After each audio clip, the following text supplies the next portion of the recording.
Okay, guys, let's listen to this guy. Guys, when you land at Pearson's Airport in Canada, you literally think you landed in New Delhi. Next time you land at Pearson's, pay attention. You'll realize that majority of the workers are Indian, right?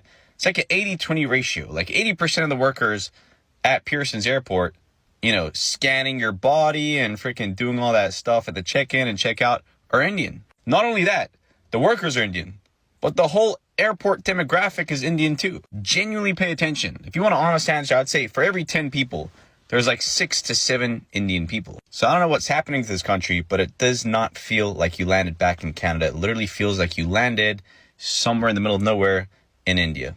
So he says that everyone at the Canadian airport seems to be Indian, right from the people who scan to literally everyone in the airport seems to be Indian. Well, what is the problem with that? I mean, it is because your government hired these Indians. You need to question your government. They're not there illegally.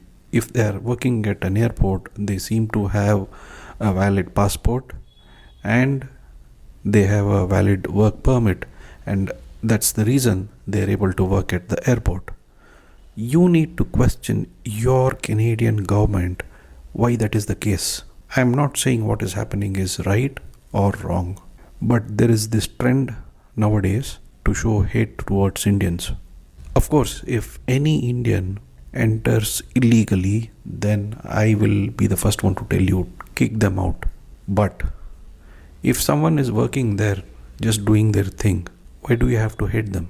Please think it is only because your government has issued a visa and probably a work permit, and that is the reason they are there. Also, you need to think that it is because you people don't want to do menial jobs, like blue collar jobs, and when someone else does it, you have a problem. My only question is, why don't you guys apply for those jobs and do it yourself? If you guys were doing that, I don't think your government, who is operating the airport, would look for people thousands of miles apart to come there and work at that airport. You feel like you are in some third world country. And it's not that I don't understand what you're trying to say. The thing is, are you guys ready to do that job? That is a question that we should ask ourselves first. Don't you think so? I mean, let's face it. These are people probably who are not highly educated and highly skilled. They can do only menial jobs and are not very well educated. They might speak English, but they might not be technically trained like probably you are. You probably might not want to do this kind of a job. You would look something like an architect, an engineer, or a IT programmer. So ask yourself, would you want to do this job? The answer is probably a no. And you have to face it. Your population is very less. You don't have that many people across all sections of the society who can work at different levels of jobs. You probably have people who can do high-end jobs or white-collar jobs. You probably don't have the human resource who can handle menial jobs or blue-collar jobs. And that's when you need people from outside.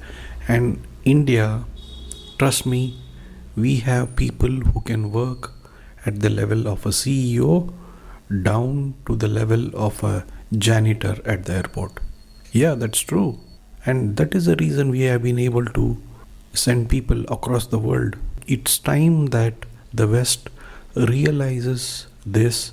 They look at themselves before pointing out fingers at others. You need to realize your mistake. Is it our problem that you don't have a human resource? You need to question that yourself. Do you even know that the average Western male does not even get married, remains single, does not have kids? So how do you expect you to fill that population gap? or you have laws like in Japan where you don't allow foreigners to enter and settle in the country. And if you don't do both of them, you shouldn't be complaining.